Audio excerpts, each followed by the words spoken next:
good evening. Welcome to the Cyprus House for the launch of the poetry collection Giorgos Christodoulides, Selected Poems, 1996-2021. The launch today will combine both live and recorded readings and presentations. And at the end, you will be able to meet and chat with the poet, the translator, and of course, you can get your own copy of the book. But firstly, I would like to invite His Excellency, the High Commissioner of Cyprus, Mr. Andrέas Κακουρής, for his welcoming note. Thank you, Marios. Good evening, ladies and gentlemen, and many thanks to all of you for being here tonight, and a warm welcome to Cyprus House. We're always so delighted to offer these premises to cultural exchange activities and the promotion of cultural relations between Cyprus and the UK, especially among the diverse international community based here in London. And Cyprus, despite its small size, has given birth to many outstanding individuals in the areas of poetry, philosophy, and generally literature ever since ancient times. Cyprus's unique landscape, diverse culture, dynamic communities, and the indelible footprints of history have inspired generations of poets and novelists, both home and abroad. And on this occasion, we are delighted to host an evening dedicated to contemporary Cypriot poet Giorgos Christodoulides. We do so on the occasion of the launch of the poetry collection Giorgos Christodoulides, Selected Poems 1996-2021, translated to the English language from the original Greek and with an introduction by Thespina Pirketi. Giorgos is amongst Cyprus's most prominent contemporary authors. It's actually, Giorgos, wonderful to see you again after 16, 17 years. He's been presented with the Cyprus State Poetry Award twice, and he has seen his work published in single volumes in Bulgarian, French, German, Serbian, and most recently in English. He is also featured in international anthologies, literary journals, and at poetry festivals across the world. I'd like to firstly thank the author Giorgos and the translator Thespina Pirketi for travelling all the way from Cyprus to be with us this evening at this presentation, and to say what a pleasure and delight it is to have both you with us and also to have Aris with us this evening. Special thanks also to Dr. Maikel Paraskos, Senior Teaching Fellow in the Centre for Languages, Culture and Communication at Imperial College London, who will guide us through the fascinating literary pathways of Giorgos' poetry, as well as to my own cultural counsellor, I think everybody knows him, Marios Psaras, for organising the event. I understand that we're also in for a treat with some visual presentations of the poems. With this, I'd like again to extend a heartfelt best wishes to all for an enjoyable evening into the literary world of Giorgos Christodoulides. Thank you and welcome again to Cyprus House, and enjoy the evening. Thank you, Your Excellency. So, this is the book, and flicking through the pages of this poetry collection, I stopped halfway, noticing a title both mysterious and confident: Diligently Erasing Traces. Diligently erasing traces. We will soon say goodbye to yet another summer, swing the last grains of sand off our smooth bodies. One grain will be lost, deep in the labyrinth of the ear. It might even be buried with us. We'll save a slice of shining sun in an airtight poem, to be read by the blind and to glare like a crisp torch in the night. Now the nights are many. We'll hide a suspicion of freshness under the tongue. Over time, it will spill across the palate, and a future kiss will taste like the sea. We'll make an unexpected love disappear, as the magician swiftly makes the startled rabbit disappear, by labelling it never happened. Then nobody will be able to steal anything from us, since we'll have nothing other to do than take stock of how another summer grazed against us. Many times the unsung heroes of such publications are the translators. Despina Birketi is one of the busiest translators in Cyprus, at least in terms of literature, as I know she has worked with some of the most important contemporary Cypriot authors. Despina has studied translation, literature, and theatre studies in Greece and Cyprus, and she works as a literal translator between Greek, English, and French. She's also the author of a novel published in Athens, 1999, and 2 stage plays, Sommerfugl, okay, and Anesthesia. During the 2021 theatrical season, she served as juror for the Cyprus Theatre Awards. Despina. Let me take you a few years back to the 15th century. In Cyprus, during Frankish rule, when not many people knew how to read and write, storytellers visited villages and told crusader stories to adventure-thirsty crowds. The stories were usually based on the tradition of the chronicle, which is an account of historical events. However, the main aim of storytellers was not to tell the historical truth, but rather to entertain. Their stories were open-ended and could be readjusted in tune with the crowd's reactions. I have leant upon the fluidity of storytelling in order to draw a parallel with the literary translator's task. Storytelling in Cyprus during Frankish rule entailed a subjective treatment of the original material, whereby facts and fiction blurred to best serve the performative effect of a story. Storytellers interpreted old stories through the lens of their contemporary audience and relate them in an engaging manner, very much like translators do, hopefully not so freely. Nevertheless, the practice of translation is a highly personal, creative process. And it is something we all do, whether consciously or unconsciously. In our daily exchanges, don't we construe or misconstrue events, occurrences, and feelings and then retell them to someone else? Aren't we all translators of our own and of others' experiences? If so, wouldn't it be pointless and rather pretentious on behalf of writers and translators to lay claim to an unchanging narrative, or to suppose there is always a fixed meaning to be communicated within the same language or across different languages? The very notion of translation entails movement, and movement entails shift and unsettlement. To convey a varied assemblage of verbal and pictorial signs into another system is an act of transformation that should not be defined by either loss or gain, but by a new multi-layered reception. When you leave one place to go to another, you forgo the physical form of the experience that sustained you there, but are you ever entirely rid of it? I think we all carry traces of where, how, and who we used to be, and these traces are embedded in our present and future versions.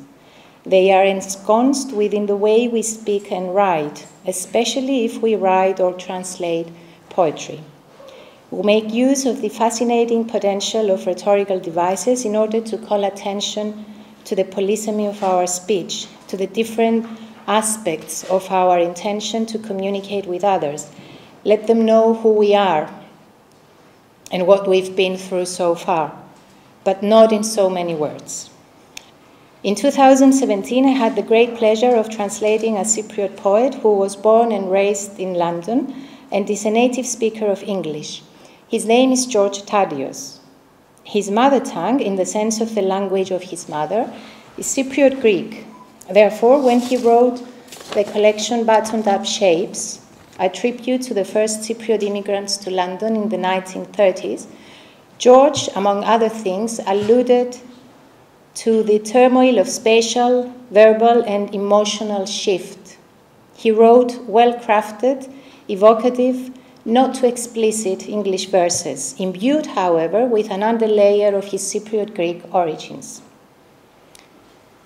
In fear of sounding too vague, I have to tell you that the English original of the poet George Tadios wondrously contained its Greek translation. For instance, the poem Alien Light, about a young man, Xenophon, who falls in love with his best friend's wife and, derided by friends and family, loses his mind, is in fact a metaphor for the man's name. Xenophon, xenophon, in ancient Greek, means strange voice. In its Cypriot Greek variation, xenophos, signifies alien light. We speak with metaphors to appeal to the listener's emotion or sense of logic. We use parallels to expand our story. We repeat to make a point. We compare to clarify. Like storytellers, we slip excerpts in and out of our narratives in order to connect more deeply. And this we do as human beings, quite conscious of our ephemeral nature, but also mercifully aware of the longevity of art. Our poems and our translated poems will be here long after we are not. They might even thrive in our absence. To try and isolate them within a fixed framework of authorial intention or translational fidelity would be to disregard the poem's rough core of embers that fan into flame each time it crosses over to a new system of focal symbols, allied with enriching potentialities. These 100 poems we have selected from a body of work spanning 25 years have been translated into English in order to expose the worldview of Giorgos Christodoulides, not just his work. Everything I have proposed above, my view of the translational process and my practice of it, would not have applied as easily as I suggest had it not been for this particular poetry and this particular poet. That he has given me the absolute freedom to interpret his work and reproduce it, tinted with hues of my choosing, is a privilege I will forever hold dear to my heart, both as his translator and as his wife of 25 years. Thank you.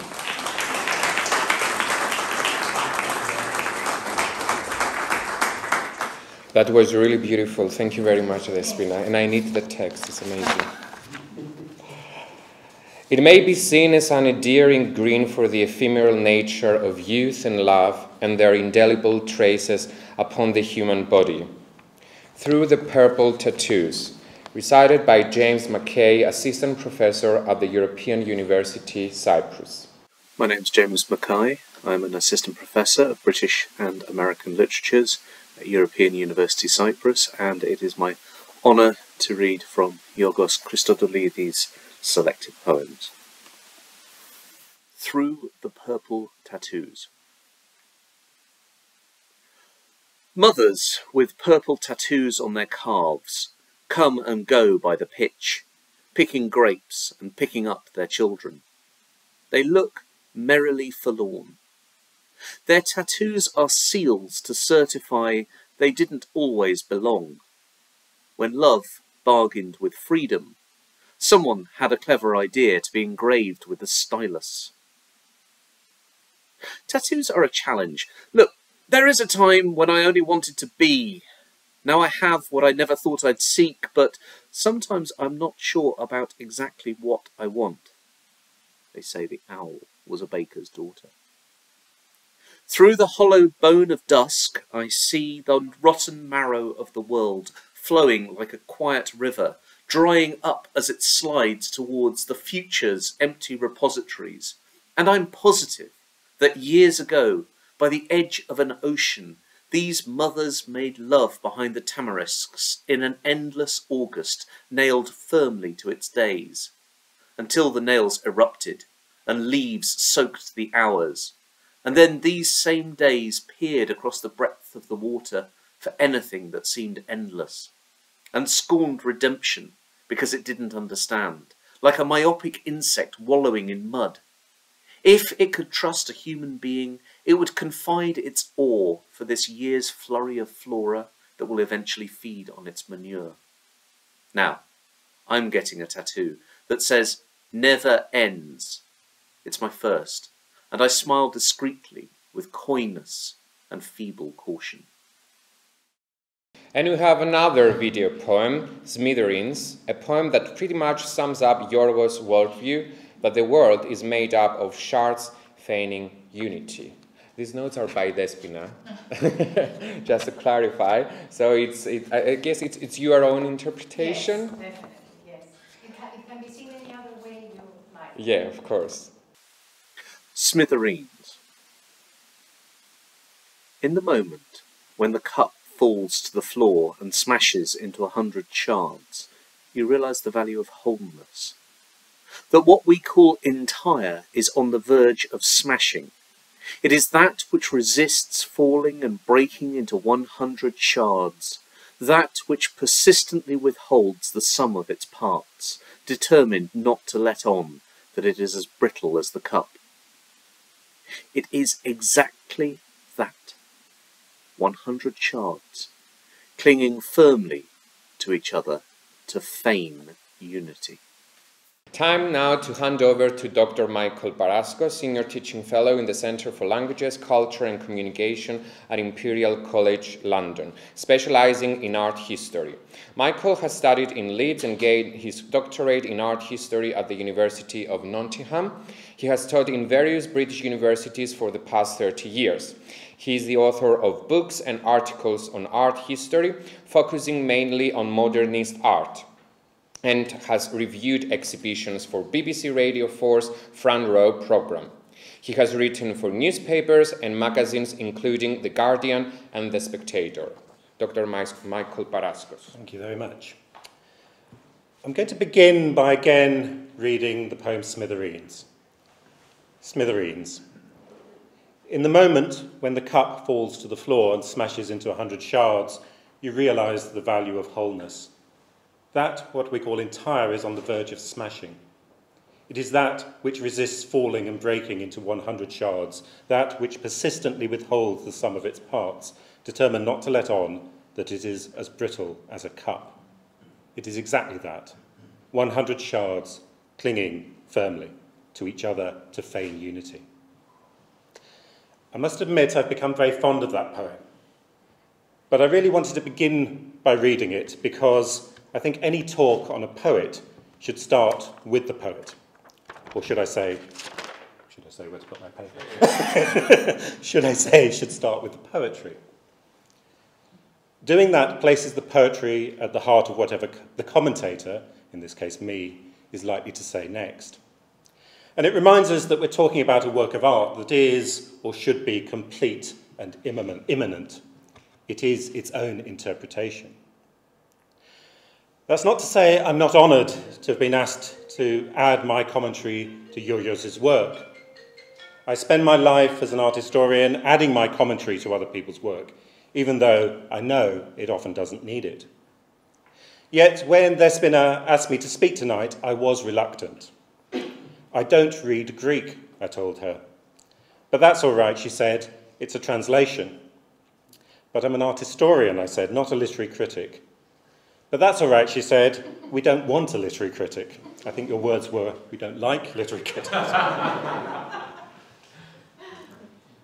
But I'm probably going to say something rude and offend everyone, I said. But that's all right, said Despina. We want you to be rude and offend everybody. You didn't say that. Okay, I made that last bit up. Despina did not say that. But I do suspect that what I'm about to say might offend some people.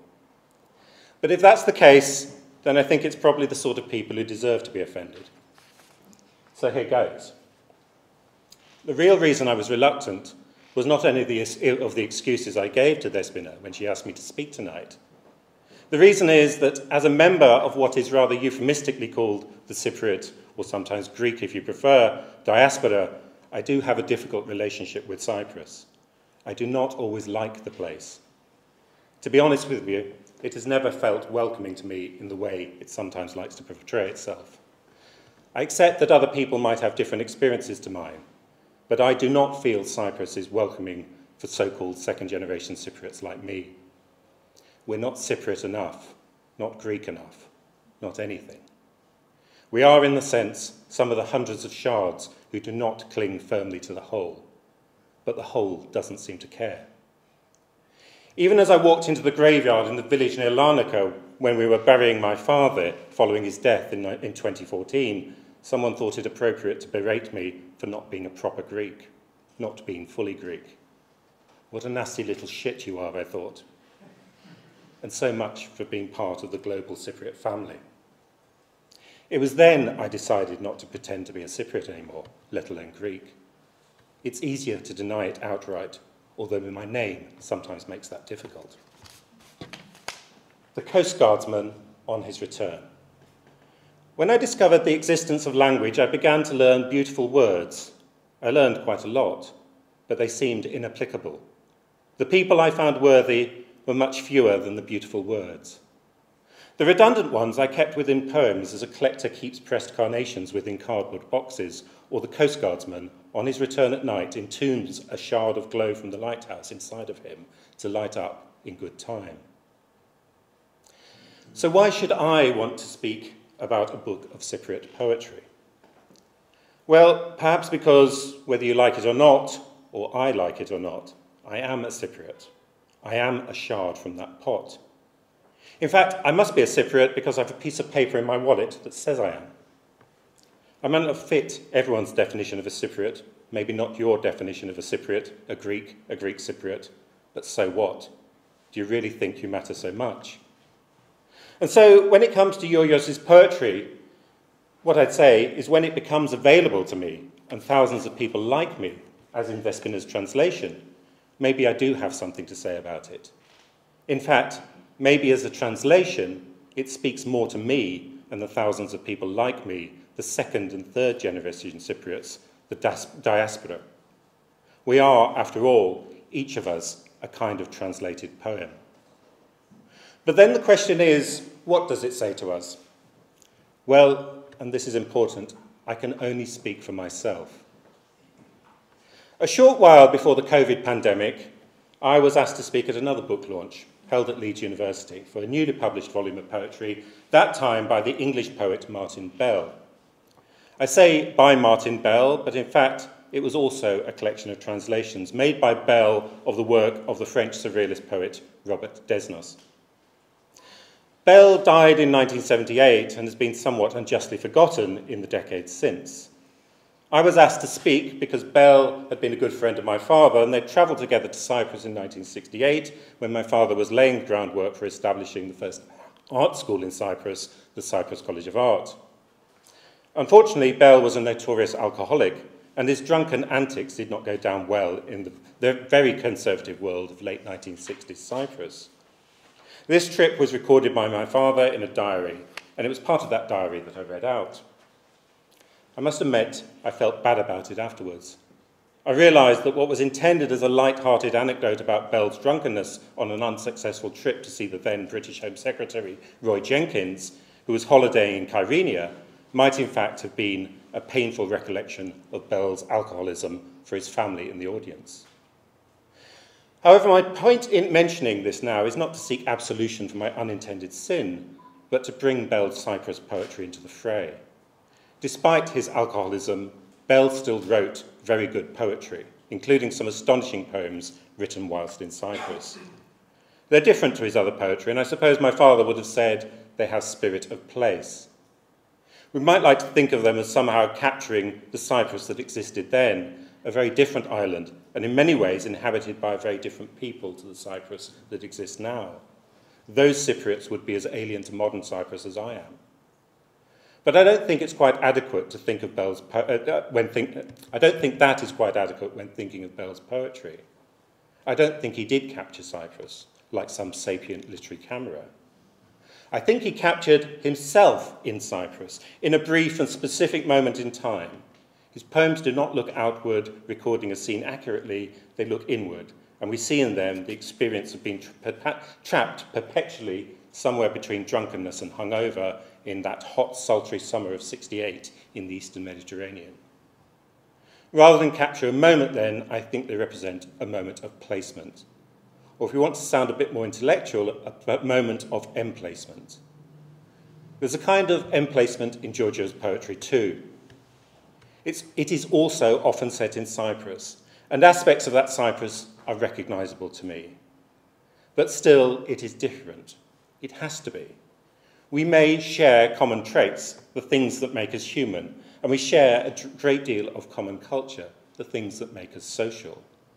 But the experience of our bodies in time and space is surely unique to every one of us.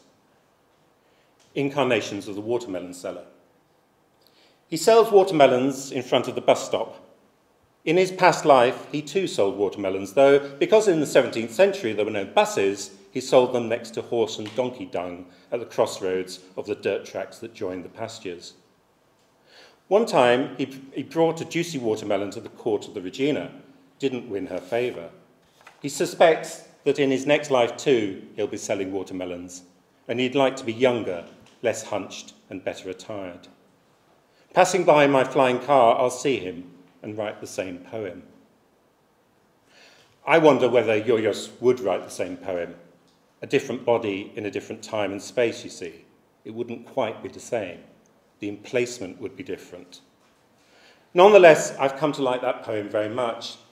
Seeing the watermelon sellers all over Cyprus in the early summer, sitting in every lay-by and at every road crossing with their giant green stripy fruit piled high on the backs of pickup trucks, one often cut open to reveal the shocking red flesh, crass, vulgar and yet delicious, is like a throwback to a Cyprus where these transient street hawkers might have been joined by a pastelaki seller, a goupes hawker, or a mahalapi peddler. Of course, they have largely gone, so only the watermelon sellers remain. But I'm not being nostalgic and lamenting their loss. I just recognise in it an essential truth that I also seem to read in Giorgos' poetry. Cyprus can at times seem to resemble a post-apocalyptic landscape in which we might recognise some familiar sights, but there is also a feeling of profound loss and dislocation. That sense of dislocation is there even in the apparent whimsy of the poem about the watermelon seller. Indeed, to some extent, to my ear, there is nothing whimsical about it. I find it terrifying, almost like some Buddhist nightmare of eternal reincarnation. Or to make another analogy, the narrator of the watermelon seller in Giorgos' poem might almost be a character from a Beckett play, again resembling shards of the pot who cannot or will not cling firmly to the whole. Or do I mean dislocated shards of the pot to which the whole will not cling? The kiosk. Down the street, a kiosk closed. It just shut down one day. One morning, it simply didn't open, like a tired man departs quietly and willfully for a one-way journey. The kiosk owners vanished. Friendly and decent fellows, we have never seen them again. We maybe never will. Now, every time I pass by, I glance at the remains of things abandoned inside the deserted store. I look at the shape of what has ceased to be, and I'm surprised to find it doesn't look at all like something absent. Life, when it goes away, leaves something behind. That thing lingers on, gathers like fluff on the body of time, and for a while it keeps death from expanding to where there used to be life. I sometimes wonder if I have a morbid disposition, a tendency to see the solitary cloud on a sunny day and predict it will rain. After all, in the kiosk, doesn't Giorgos give us a kind of hope, a feeling that something of life lingers on even after apparent death, a kind of trace memory of life? So why am I drawn so much to the first two-thirds of this poem, where the bafflement at the sudden and inexplicable departure of the kiosk owners is so strong? As I say, it might be my own morose nature. But isn't it also that in the first part of that poem, we have the most human element? It is there we engage with the narrator's inability to comprehend what has happened to the kiosk owners, and we discover they were friendly and decent fellows. To me, the trace element of life that lingers afterwards, like fluff on the body of time, sounds suspiciously like a sad and lonely ghost. But perhaps Giorgos doesn't see it in those terms. I think we're quite similar insofar as we share a sense that that which seems whole is in reality on the edge of dissolution. Nothing is permanent, no matter how seemingly solid, no matter how good. But unlike my own temperament, in Giorgos' poetry, dissolution does not necessarily lead to complete disappearance or total loss. Often something remains, even if it's not quite in the form in which we might want it. In volumes. Just as the deceased are placed reverently in coffins, the coffins in morgue chambers, just as the pictures of the missing are hung on police stations, just as the skeletons of prehistoric animals are transferred to museums, so too do poems end up in volumes. Giorgos' poetic voice inhabits a world of chance encounters. In this, I think he's the inheritor of a tradition which started with the English Romantic poets like William Wordsworth. Wordsworth's poetic voice travelled the lakeland landscape of northern England and ran into various characters, from little children who believed their dead siblings still lived with them, to a peddler who explained the reason for a cottage having been abandoned.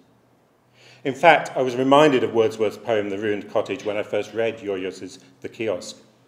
They are very different styles of verse, both of their times in a way, but they are linked by a sense of bafflement at the mystery of abandonment, and by an underlying sense that humanity is threatened by unseen and inhuman forces that have the power to sweep away seemingly full and happy lives. A kiosk closes. What does it matter? A cottage is abandoned. What does that matter? Well, maybe it doesn't matter. Such small bits of life, when set against the grand scheme of things, there's always another kiosk, always another cottage, always another pastelaki, gubes, or mahalapi peddler, always another watermelon seller, always another wilderness on which no one has built a condominium, always another beach on which rare turtles can nest, always another, until there isn't another, and you realise that unseen force, the deadly hand of human progress, has made our planet an inhuman wasteland. I think it's the shards of what was once whole and are now lost in that wasteland that Giorgos' narrator constantly encounters. Poetry is often about the ability to find salient metaphors for life in otherwise seemingly unremarkable things. Think of the devastating conclusion Philip Larkin drew about lost hope in something as simple as failing to toss an apple core into a rubbish bin. Giorgos is good at finding those metaphors too. The palm tree. As luck would have it, years ago I found a palm tree thrown away within my father's orchard, barely the size of a child's open hand. No use planting it, he said, it's clearly a waste of time, and yet I bowed and picked it up. Now if you amble through my garden, you see a mighty palm tree, casting its branches over the fence and singing all the while. So when they ask me of my kids, I say, I have 5, and 1 almost died. I do like those lines, casting its branches over the fence and singing all the while. Yes, trees do sing when they sway in the breeze, but it evokes much more than that. It evokes something joyous about life, especially about life so nearly lost. The tree sings because it's happy to be alive. Who said I was morose? It's this kind of metaphor-laden language that Giorgos uses so well. That does seem to be, I'm going to say, a Levantine or Mediterranean trait rather than a uniquely Cypriot one, in which the mundane and the metaphorical meet. It's a trait most of us will know from the most famous book to be written in this region of the world, the Bible. But it imbues the wider Mediterranean and Levantine storytelling tradition too. I've found it has become an integral part of my own writing practice, both as an art historian, where I suspect it has not gone down well in the often hidebound world of academia, and in my fiction writing, which has been enriched by it. I suppose that's another thing that makes me Cypriot, because, as Giorgos' writing also shows, I find Cyprus is a land that constantly gives you metaphors for life. Like the time I was driving from Larnaca to Paphos, and I decided to leave the motorway at Ieroskipu to avoid going through the centre of town. On the road that runs through the flat farmland between the motorway and the sea, I saw an open-back pickup truck in front of me. In it stood a dog, a kind of pug or French bulldog. It was surrounded by its puppies. But the dog was agitated, barking frantically. Yet the driver of the pickup truck just drove on. What he hadn't realised was that one of the dog's puppies had fallen out the back of the truck and was now running for its life along the road after its mother and siblings. Driving behind it, I slowed to a crawl and began flashing my lights furiously to get the truck driver's attention. Eventually, he did stop. He got out of the truck, saw what had happened, and when the puppy reached him, he picked it up, gave it an embrace, and put it back into the truck, where it was welcomed by its relieved mother. The truck driver gave me a cheery wave as a thank you, got back in his vehicle, and drove away. Even at the time, that felt like a metaphor for something. I think it's that ability to see the symbolic, the metaphorical in the everyday, that is such a strong feature of Giorgos' writing. Senex Rex. Outside the house, next to the school, there sits an old man. He comes out at noon when the sun is shining, on his crutches.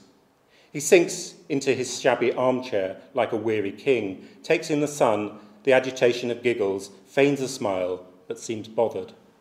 He looks like a man at the end of his tether. I'm fixated on him. There's nothing more interesting here. On days whipped by cold, he withdraws, retreats deep inside the house, to the kitchen perhaps, with an oil stove burning under the floor, in the secret lair of his youth. His wife closes the shutters tight and double locks the doors. Perhaps she thinks that death might think twice, and that with the next shaft of sunlight, the old man will rise again and reign in his court from his aged armchair. But death knows all his tropes. It's been a while since I last saw the old man reigning in his courtyard. How often, I wonder, will many of us here tonight have seen that old man sat outside a house or old shop somewhere in Cyprus, seated on his shabby armchair?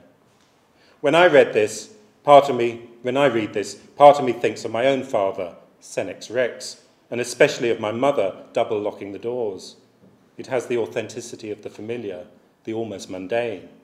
There's nothing more interesting here, the narrator tells us. But the poem also transcends familiarity to become something metaphorical, a meditation on the passing of time, perhaps also on the way the world we inhabit seems to shrink and on the inevitability of death. Dare I say it, it's a kind of King Lear in miniature. But maybe I should end my talk in a tried and tested rhetorical fashion by returning to where I started, to the question of translation, to the question whether I might offend some people, translated poetry, translated people. There is a story that in the 1980s, when the British establishment was just beginning to recognise that Britain was a multicultural nation, a British government department decided to produce a guide in various languages other than English on how to register to vote in local elections. Because of the large Greek Cypriot community in Britain, one of those languages was Greek, and so a civil servant who said he was able to speak Greek was given the task of translating the complex set of instructions on how to get your name onto the electoral roll. Once complete, the translation was duly printed and distributed. But soon reports started to come back that there was a problem with the Greek guide. It was said none of the Greek speakers who requested it could understand a word of it. An investigation followed, and it was soon discovered that the civil servant who had made the translation could only read and write the ancient Greek he had learned at Oxford. Perhaps from that we should acknowledge that even modern Greeks might be translations of the original. But of course no one wants to hear that, because it's too easy to dismiss translation as a second-best version of the original. But I think that's a very blinkered view. Sometimes translations can go beyond the original. Take the British Empire. Whenever one thinks about the legacy of that empire, a legacy that is so often so negative, there is no denying the English culture that underpinned it was an astonishing thing. The civilization that gave us the colonial horror of the Amritsar massacre is the same civilization that gave us King Lear. But what I find more astonishing still is that the English culture that gave us King Lear is a culture built on translation, and a very specific translation at that. It is built on the translation of the Bible into English by William Tyndale in 1536. Without that translation coming into being, it is hard to imagine English culture as we know it existing at all. The language of that translation, so beautiful and charged with additional meaning, was the engine that powered the work of almost all English writers who followed it, from William Shakespeare to T.S. Eliot and beyond. There's nothing second best about it. In fact, one of my favourite English poems is one I first learned at university, and it is a translation. Written by Thomas Wyatt in 1557, it is called Whoso Lists to Hunt, and it is a translation from an Italian original by Petrarch. Of course, there are now better translations of the Petrarch original, better in the sense that they are more accurate and no doubt more emblematic of Petrarch's original intentions. but none of them are, to my mind, as mournful and haunting as that by Wyatt. He too is not second best.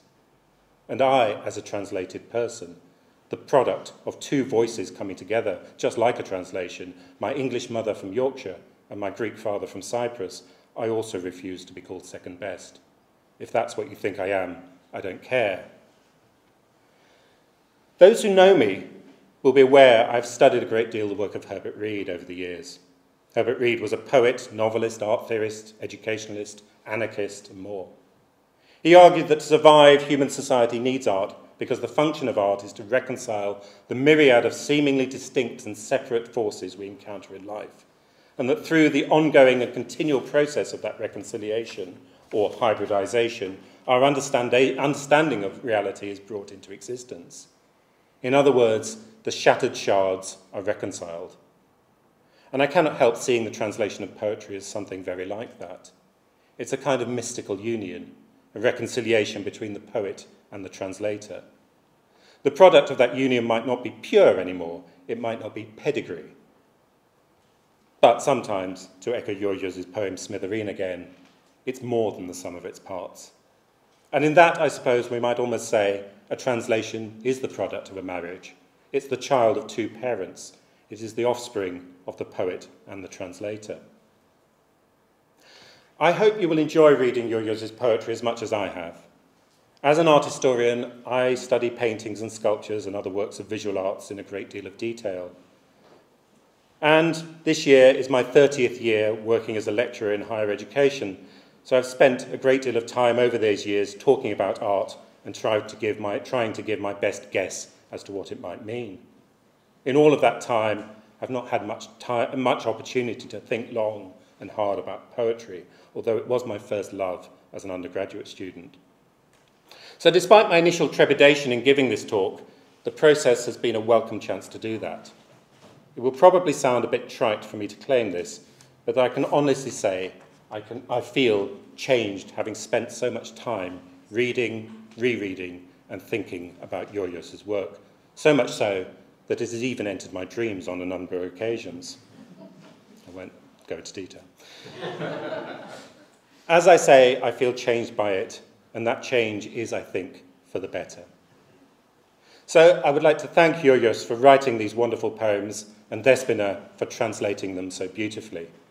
They're your children, and I think you have every reason to be proud of them. Thank you very much. Thank you very much, Michael. That was a very fascinating and thought-provoking reading of Giorgos' work through a consideration of Cypriot identity, but also Cypriot diasporic identities. But we hope that through the cultural activities that we organize here at the Cyprus High Commission, we actually invite and welcome our diaspora to connect and reconnect with their Cypriot heritage. So let's hope that they are taking advantage of these opportunities offered. Ladies and gentlemen, Andreas Doe and Odd Jobs. Andreas Doe. We meet randomly, once or twice a year. Only yesterday he saw me at the supermarket picking tomatoes. And again he asked how my eldest daughter was. A son, Andreas, now a student. Right. Brief pause. Is he all right? He's fine. The same chat each and every time over groceries gone bad. At the door of the name clipper. At the repair shop for replaced limbs. In the queues of dry, jobless people. The pavements of the shrunken. The trenches of the city. Lean forward, Andreas. No, don't take a bow, just lean forward. Strange how someone can always remember the wrong thing twice. I noticed a slight tremor in his hand, though skillfully he tried to hide it by gripping the shopping cart. I do my best to avoid him, but he persists in sharing his embarrassment. It's invincible. One day he dropped his head. We ran to catch it downhill. When I paid the next publisher to bring out my 6th book, I mailed it to an unknown address, certain he would receive it somehow. Years later, we meet again in the public toilets, paying for a pee. Say, how's your daughter? I loved your poem about that guy. I can't believe that guy. Really, now, who is he? odd jobs. And this one for Theodoros. My son works with metals, comes home with cuts and abrasions. He works as a waiter for tips withered by gazes. My son runs errands. The sun inside him dies. My son harvests olive trees, his hands black with bitterness. He's a good boy, my son, handsome. Everyone loves him. Sometimes he is summoned to other jobs. Sometimes he is summoned from the skies to act the angel, to haunt the wounded. And I think it's time to invite the author, Giorgos Christodoulides, to the podium. Giorgos will talk about his work and also read one poem from the collection in the original Greek version, Limni Tambo. Good evening, dear friends. Thank you all for being here. It's an honor for me and a pleasure at the same time. I've always felt it's better to let my poems speak for me, but this is a special occasion, I guess. I have seen poems of mine translated before, but it is the first time such a wide selection of my work comes out in a foreign language. In itself, this rereading puts my poems, especially those written 20-25 years ago, to the test of time. And I don't only mean the past, but also the future. If present-day poems can strike a chord with future readers, then I suppose that the poet is vindicated in a way. He's rescued along with his poems. The door to this edition opened thanks to my editor, Haris Ioannidis of Armida Publications, and to my gifted translator and wife.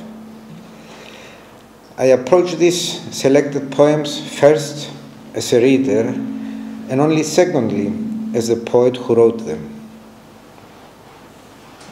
I believe in the fluidity of art, in the potential of a work of art, whether it be a poem, a novel, or a painting, to become reinterpreted, remodeled, or enriched in the course of time. Yes, it may also be relocated in the sense of departing from its original intention, even more so when it sustains the complexities of translation. But there is always movement in this process. There is always a sense of constant change that has kept humanity alive for so many centuries. I bring to mind the first Cypriot immigrants to the United Kingdom in the 1950s, 30s, their movement across, and I have this hope that their descendants will read this book as a way of picking up a long shared story. I strongly believe that everything comes to an end without even ceasing to exist. It carries on in the form of a sparkle or a particle of energy that enters the genes of the next generation of people and things. In fact, this is such a wonderful human ability to assimilate the rupture caused by an ending, to fashion it into a revived utterance. I write poetry in order to give voice to people and things whose voice was taken away from them, to acknowledge their silence as part of my own voice. I write because it enables me to make up a universe of shared symbols and codes, rearranged and transformed, in tune with my own worldview. At this point, please allow me to read in Greek one of my poems where the merging of humans, trees, and animals is lifted off the bleak setting to suggest a new form of survival. The case of the word sempre in Lake Tambo. η περίπτωση της λέξης πάντα στη λίμνη Τάμπο. Ένα κέντρο κλαίει στις όχθες της παγωμένης λίμνης Τάμπο. Κοιτάζει απελπισμένα τη λίμνη και κλαίει. Από τα κλαδιά του στάζουν αναφιλητά. Ανατριχιάσματα σχηματίζονται στην επιφάνεια της λίμνης. Η λίμνη τα επιστρέφει ως ευμετάβλητους ανασασμούς λιγμών. Το κέντρο περισσότερο αναστατώνεται. Η λίμνη βουρκώνει. Οι πάγοι τρίζουν. Ένα κέντρο κλαίει στις όχθες της λίμνης Τάμπο. Επειδή κάποτε ήταν άνδρας που έχασε το φίλο του, το όνομά του, αλλά είχε έρθει η ώρα οι άνθρωποι να μετατραπούν. Αφού πρώτα απολέσουν το φίλο τους, να γίνουν δέντρα, να γίνουν λίμνες, οι πιο σκληροί να γίνουν βουνοκορφές. Αυτοί με τις πιο αποπνιχτικές μελωδίες να λιώσουν μέσα στους ωκεανούς και οι πιο χοντρόπετσοι υποστήλια και τυχώματα ορυχείων. Και κανείς πια δεν θα συναντά κανένα, αλλά και κανείς δεν θα μπορεί να βλάψει κανένα. Ούτε θα μπορούν σε περίοδους μεγάλης οδύνης να παρηγορούν ο ένας τον άλλο. Και την απώλεια του φύλου, για τη διαρροή της μορφής, όπως τώρα, το κέντρο που κλαίει, η λίμνη που θέλει, ανήμποροι να πλησιαστούν, με την αμετακίνητη λέξη πάντα ανάμεσά τους. I am a journalist by profession. I have been trained to report the truth as clearly as possible. It is a useful profession when performed with humility and sincerity. I am also a poet fascinated with verbal illusions, the ability of words to transcend reality, to expand it. In between the two, journalist and poet, truth and illusion, I can hear the thud of words falling to the ground. But I have read and written poetry for many years, and I can tell you with certainty that the difference between a sentence and a verse is that as they fall, the sentence opens a parachute to land safely. The verse realizes it has wings to fly. Thank you all for being here. I'm deeply grateful. A great thanks to Giorgos Christodoulides, Despina Pirketi and Michael Paraskos, but also to the publisher, Haris Ioannidis. You can get a copy of the book from Haris. I would also like to invite you to enjoy the impressive contemporary art exhibition that we currently host at the Cyprus House. It's entitled Phantom Yarns by Diana Taylor. Many thanks. Enjoy your evening.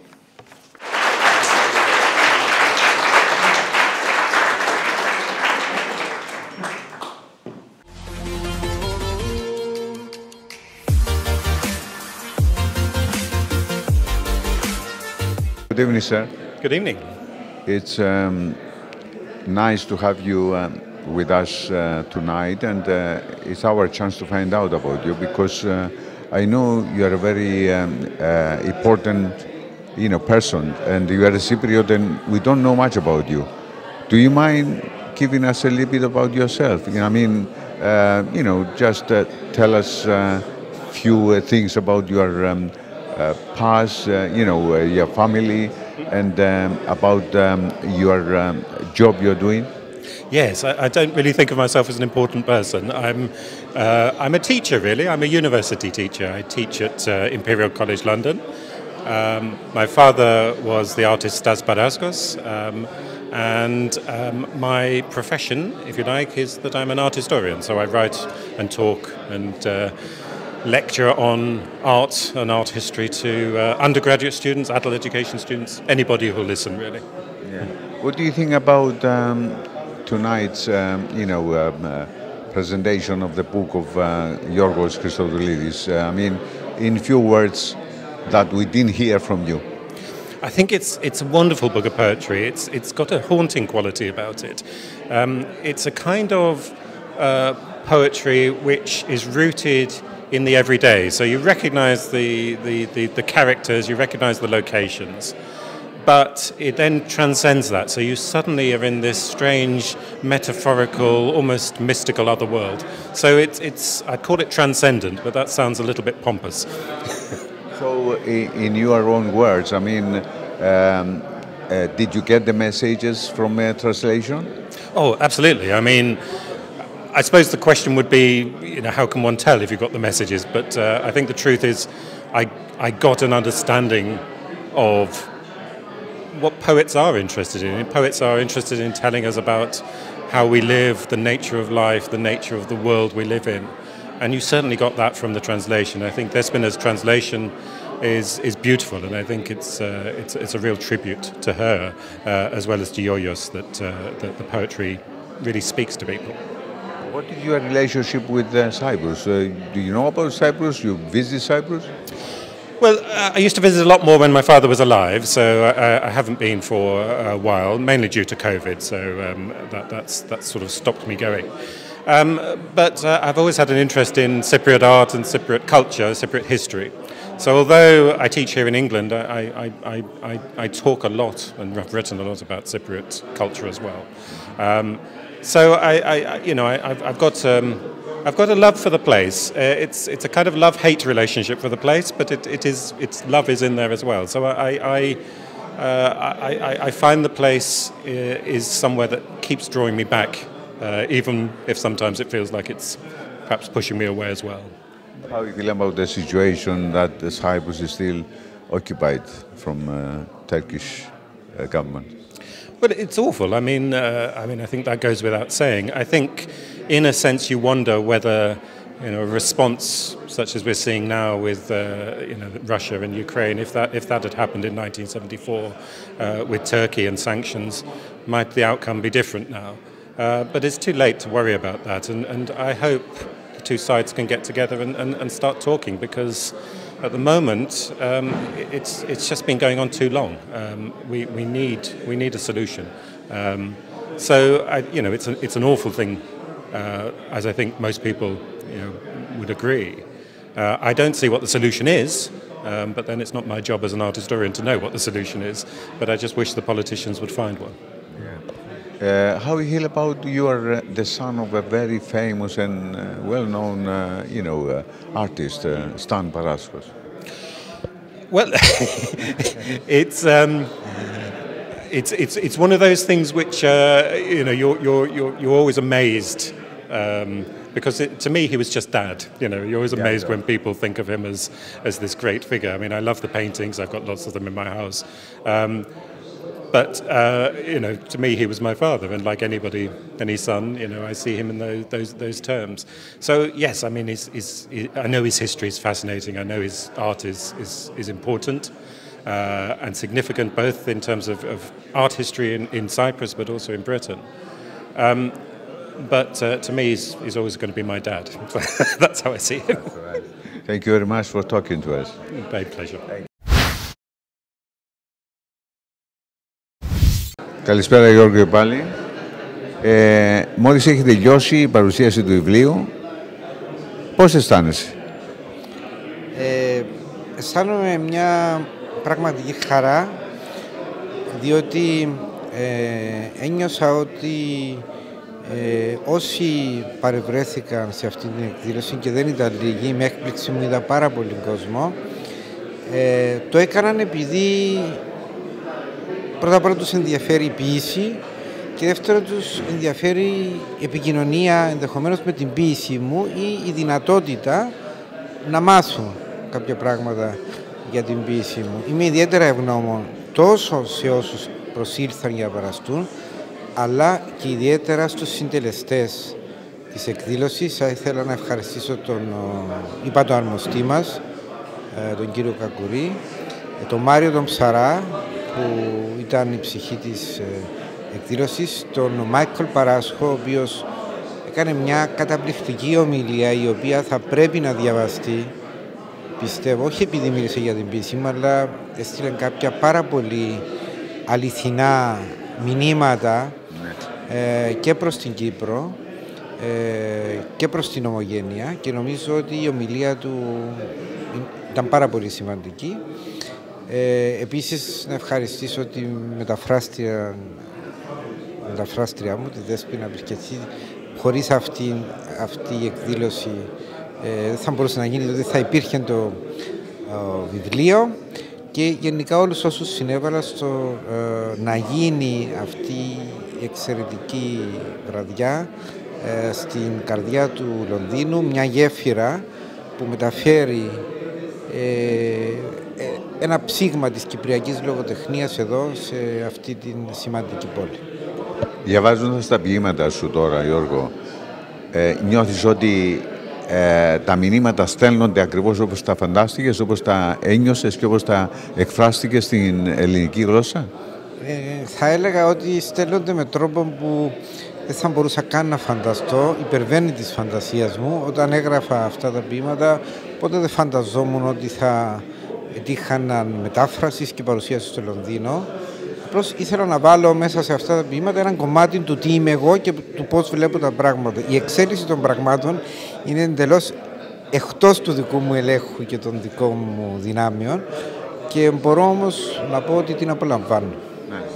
Τώρα τι γίνεται, γράφουμε, συνεχίζεις να γράφεις, ποια είναι τα μελλοντικά σχέδια σου? Ένας ποιητής ποτέ δεν σταματά να γράφει, όχι επειδή το επιδιώκει, αλλά επειδή έτσι είναι η κατάσταση. Η ποίηση, δόξα τω Θεώ, εξακολουθεί να με επισκέπτεται, και παρά τις πάρα πολλές υποχρεώσεις που επιβάλλονται σε έναν άνθρωπο ο οποίος έχει οικογένεια, επαγγελματικές υποχρεώσεις κτλ. Η ποίηση παραμένει, θα έλεγα, ένα μέρος πάρα πολύ σημαντικό για μένα, και ελπίζω να συνεχίσει να με τιμά και να με επισκέπτεται. Σε ευχαριστούμε που μας μίλησες, που ήσουν εδώ και μας έδωσες την ευκαιρία να σε γνωρίσουμε καλύτερα, και εύχομαι κάθε επιτυχία στα μελλοντικά σου σχέδια. Εγώ σας ευχαριστώ για την προβολή που δώσατε τόσο στην εκδήλωση αλλά και με τη συνέντευξη που κάναμε, και σας είμαι ειλικρινά ευγνώμων και σας εύχομαι ό,τι καλύτερο στο έργο σας. Ευχαριστούμε πολύ, Γιώργο.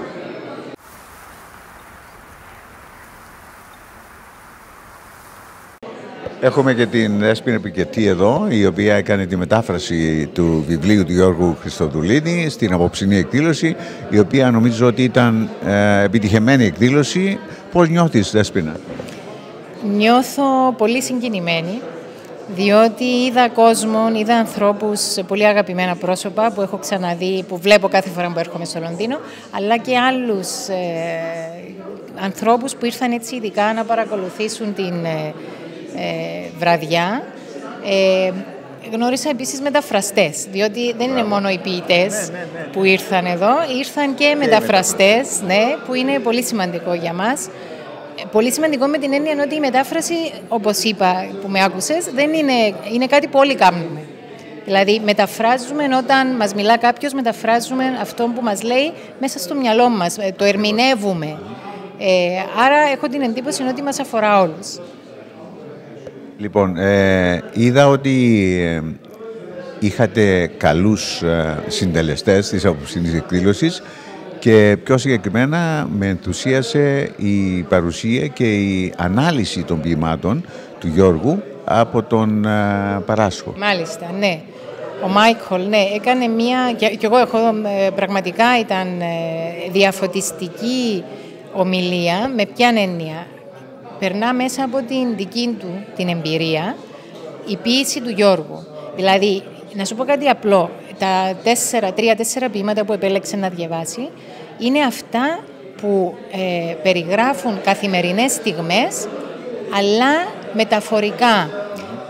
Το ότι λειτουργούν μεταφορικά σημαίνει αυτόματα ότι ο καθένας μπορεί να τα ερμηνεύσει με τον δικό του τρόπο. Δηλαδή η μεταφορά δεν είναι κάτι παγιωμένο, αναλύωτο. Είναι κάτι που περνά μέσα από τη δική μας εμπειρία. Άρα το να γράφεις ποίηση, να μεταφράζεις ποίηση και να ακούς πώς αυτό το πράγμα περνά μέσα από τη συνείδηση και την εμπειρία ενός άλλου ανθρώπου είναι φοβερό φοβερό δώρο που εισπράττεις. Ακριβώς. Λοιπόν, μια και είμαστε εδώ απόψε, έχουμε την ευκαιρία να πούμε και κάποια άλλα πράγματα που είμαι σίγουρος ότι ενδιαφέρουν και εμένα και τους αγαπητούς τηλεθεατές, γιατί παρακολουθούν τακτικά την σειρά του Ρικ «Χάλκινα χρόνια». Ναι. Λοιπόν, και βλέπουμε έτσι μια σειρά η οποία είναι μεν βασισμένη πάνω στο παρελθόν, αλλά όμως έχει και πιο μοντέρνα πράγματα και υπάρχουν κάποια πράγματα τα οποία ενθουσιάζουν τους τηλεθεατές και βλέπω πολλούς έρωτες να εξελίσσονται. Λοιπόν, είσαι μία από τους σεναριογράφους. Ναι. Πες μου λίγα λόγια έτσι, πώς αισθάνεσαι, πώς νιώθεις που είσαι μέλος αυτής της παραγωγής. Μεγάλη χαρά, μεγάλη τύχη, διότι είναι μια πολύ καλή ομάδα. Η Σοφία Σοφοκλέους, ο Γιάννης ο Κόκκινος, εγώ, με εποπτεία επιμέλεια σεναρίου της Κόρινας της Αβραμίδη. Είναι όντως, έχεις δίκιο, υπάρχει η μοντέρνα ματιά, γίνεται καθαρά για λόγους μυθοπλασίας, για να κρατάμε το ενδιαφέρον. Δηλαδή δεν έχει νόημα το να περιγράφεις τη ζωή 5 ανθρώπων που είναι ευτυχισμένοι και όλα πηγαίνουν καλά στη ζωή τους. Δεν έχει κανένα νόημα. Άρα, όντως κάποιες φορές πρέπει να εκμοντερνιστούν λίγο, τουλάχιστον τα συναισθήματα. Διότι είμαι σίγουρη, και εγώ και οι άλλοι δύο σεναριογράφοι, ότι ερμηνεύουμε ό,τι τους συμβαίνει, ό,τι συμβαίνει στους χαρακτήρες μέσα από την μοντέρνα ματιά, ακριβώς για να έχουμε αυτό που είπες πριν, το ενδιαφέρον, να κινούμε το ενδιαφέρον του κόσμου. Ελπίζω να μην το παρακάνουμε.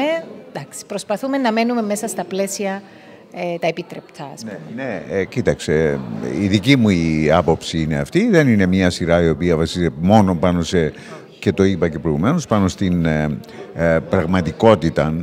Αλλά υπάρχει πολλή μυθοπλασία, ναι, και υπάρχουν και πάρα πολλοί έρωτες. Λοιπόν, ναι, θέλω να μάθω κι εγώ και οι τηλεθεατές, γιατί κάποιοι με ρωτούσαν ποιος θα είναι ο επόμενος εραστής της Θάλιας, παραδείγματος.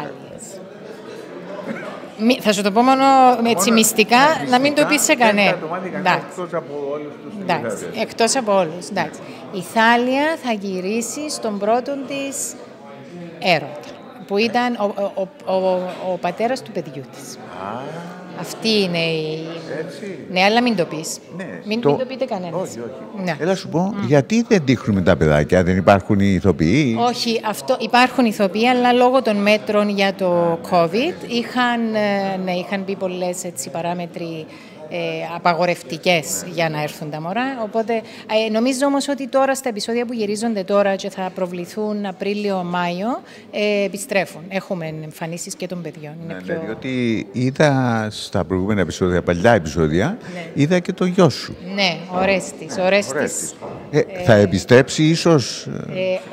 Όχι, διότι κοίταξε να δεις, να σου πω Βασίλη μου, όταν άρχισε να παίζει ήταν περίπου ως εδώ και τώρα είναι έτσι. Οπότε τι να κρατήσαμε τα μικρά τα μωρά, όμως τα μωρά του, το παιδί του Σωτηρκά, τον Νικολίν, και το παιδί του Jones και της Θάλιας, τον Σεμπάστιαν.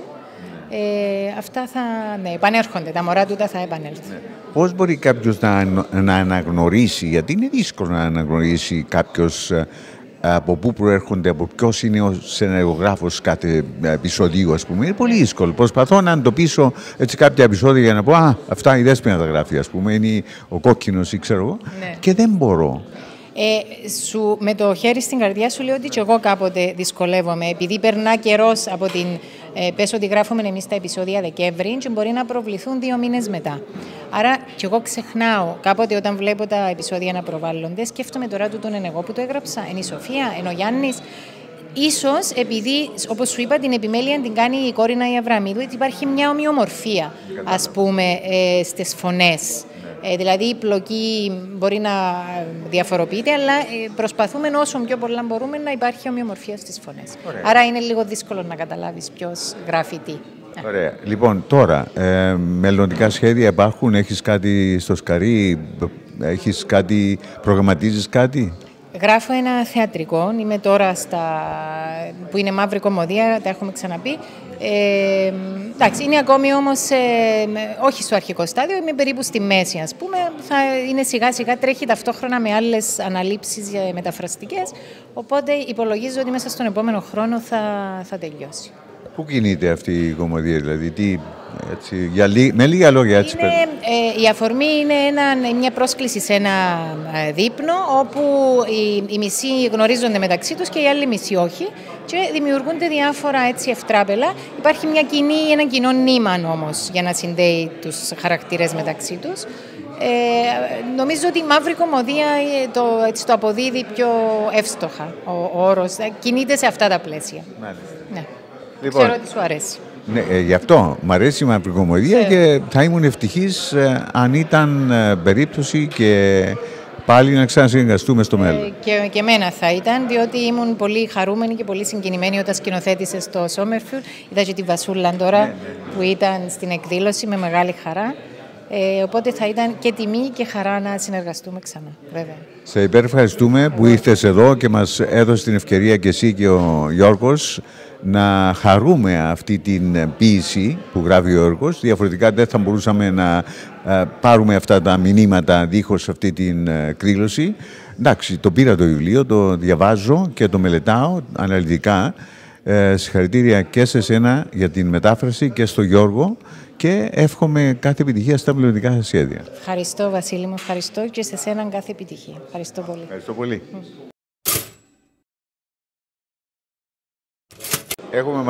Έχουμε μαζί μας λοιπόν τον Δόκτωρα Μάριο Ψαρά. Καλησπέρα Δόκτωρα Ψαρά, τι κάνετε? Καλησπέρα Βασίλη, σας ευχαριστούμε πάρα πολύ που είστε σήμερα μαζί μας.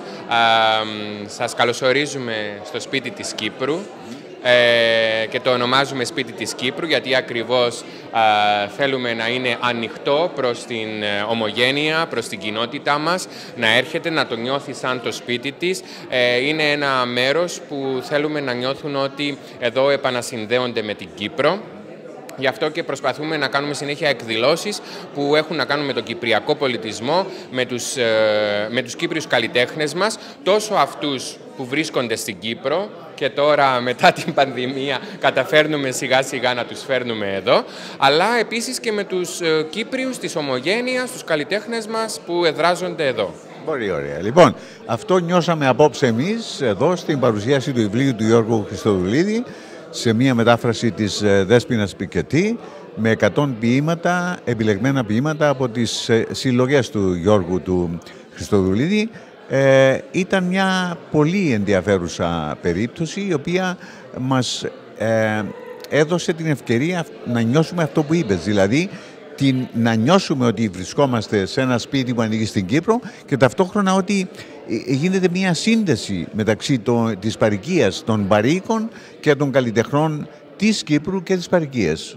Αυτό ακριβώς είναι που προσδοκούμε και εμείς. Γι' αυτό θέλουμε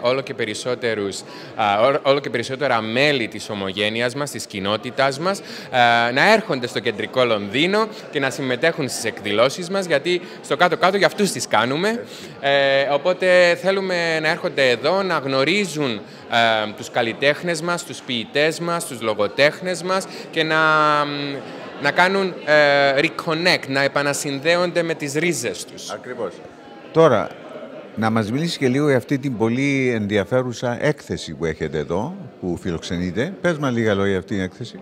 Είναι μια εντυπωσιακή έκθεση, έχει τίτλο Phantom Yarns και είναι από την Βρετανοκύπρια καλλιτέχνη Diana Taylor, σε επιμέλεια της Κύπριας επιμελήτριας και κριτικού τέχνης Μαρίας Στάθη.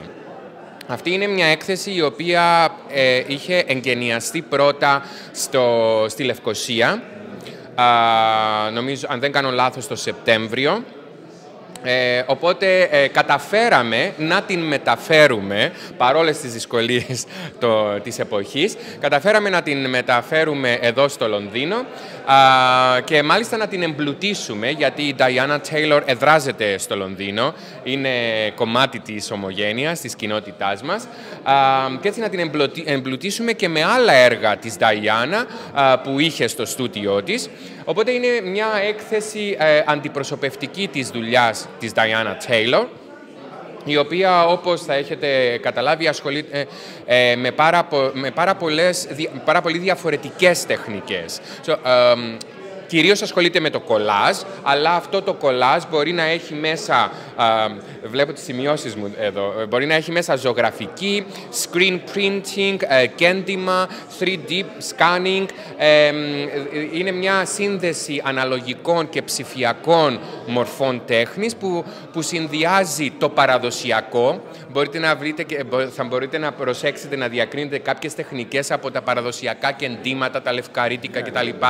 Της Κύπρου, με σύγχρονες ψηφιακές μορφές τέχνης. Είναι αυτό που, από ό,τι αντιλαμβάνομαι, ασχολείσαι και εσύ πιο πολύ. Δηλαδή, αυτό σε πολύ ενδιαφέρει, αυτή η σύγχρονη με την συνδυσμένη. Ακριβώς. Μας ενδιαφέρει πάρα πολύ να βρίσκουμε καλλιτέχνες οι οποίοι ασχολούνται με την παράδοση μας, αλλά με ένα σύγχρονο βλέμμα.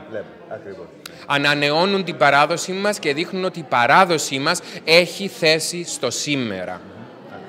Αυτό είναι το σημαντικό. Να μην νιώθουμε ότι η παράδοση μας είναι κάτι με το οποίο εμείς δεν έχουμε καμία σχέση και με το οποίο είναι απλά κάτι του παρελθόντος. Είναι πολύ σημαντικό να καταλάβουμε ότι η παράδοση είναι ένα οργανικό, ένα ζωντανό πλάσμα, το οποίο αναπτύσσεται, το οποίο είναι μέρος του DNA μας. Αναπτύσσεται και μεταλλάσσεται. Ακριβώς. Όπως και εμείς. Αναπτυσσόμαστε, αλλάζουμε. Λοιπόν, Δόκτωρ Ψαράς, τι έχουμε στο μέλλον, στο εγγύς μέλλον? Στο εγγύς μέλλον, 27 του Απρίλη, έχουμε στο Ελληνικό Κέντρο φιλολογικό μνημόσυνο του ποιητή και κριτικού Δημήτρη Θήτα Γκότσι, που είναι ο πατέρας του γενικού πρόξενου, του Θεόδωρου Γκότσι. Και μετά θα έχουμε το In Short Europe Film Festival. Θα είναι μια συνδιοργάνωση όλων των Ινστιτούτων και των πρεσβειών των χωρών της Ευρωπαϊκής Ένωσης. Οπότε είναι το δίκτυο Unique London, στο οποίο φέτος είμαι πρόεδρος, και είναι το δίκτυο των EU Culture Attaché, και διοργανώνουμε το φεστιβάλ In Short Europe. Είναι στις 7 Μαΐου, Σάββατο, στο Γαλλικό Ινστιτούτο, στο Kensington. Και είναι ένα απίστευτα ωραίο φεστιβάλ με ταινίες μικρού μήκους από όλη την Ευρώπη. Κάθε χώρα εκπροσωπείται με μια ταινία. Εμείς εκπροσωπούμαστε με την ταινία A Summer Place της Αλεξάνδρας Ματθαίου. Και μετά θα έχουμε πάλι καινούργιες εκθέσεις, συμμετοχή στο Cypriot Wine Festival με μια φωτογραφική έκθεση σε συνεργασία με το Cyprus Center at the University of Westminster. Μετά έχουμε μια συναυλία μέσα Ιουνίου. Και μετά, μέσα στο τέλη Ιουνίου, αρχές Ιουλίου, ετοιμάζουμε πολύ μεγάλα πράγματα, πολύ καινούργια πράγματα. Θα έχουμε μια σύγχρονη, εντελώς ψηφιακή VR, AR έκθεση εδώ, σε συνεργασία με το Βρετανικό Πανεπιστήμιο, με το Βρετανικό Μουσείο και το Ερευνητικό Κέντρο Science στην Κύπρο. Είναι η έκθεση του Μιχάλη Χαραλάμπους «Άνιμα». Και μέσα στον Ιούλη θα έχουμε μια συνεργασία με το Royal Holloway Center for Greek Diaspora Studies και το Fitzwilliam Museum, και θα έχει τίτλο Creating Diasporic Worlds.